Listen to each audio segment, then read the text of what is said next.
A stronger pound can place pressure on the FTSE 100, largely because many of the index's biggest companies earn a substantial share of their revenue outside the United Kingdom. When sterling rises against currencies such as the US dollar or euro, overseas earnings are worth less once converted back into pounds. For example, if a FTSE 100 company generates $1 billion in revenue, that income translates into fewer pounds when the exchange rate strengthens.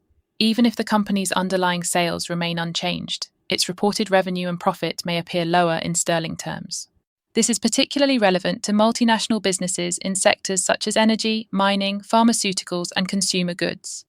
These companies often sell their products globally and report their results in pounds, creating a translation effect when exchange rates change. As a result, a stronger pound can weigh on earnings expectations and make some FTSE 100 shares less attractive to investors.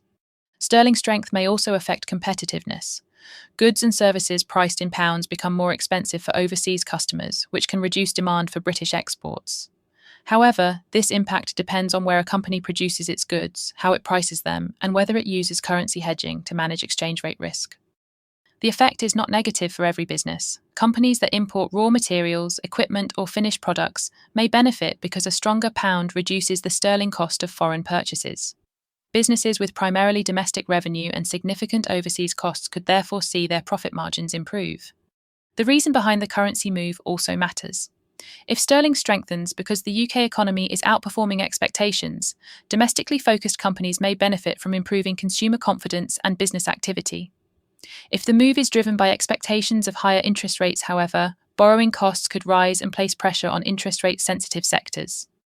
This explains why the pound and the FTSE 100 often move in opposite directions, but the relationship is not automatic.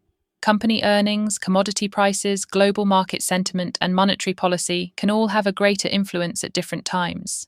A stronger pound is therefore best treated as one part of the analysis. Its effect on the FTSE 100 depends on which sectors are leading the index, where those companies earn their money, and what is driving sterling higher.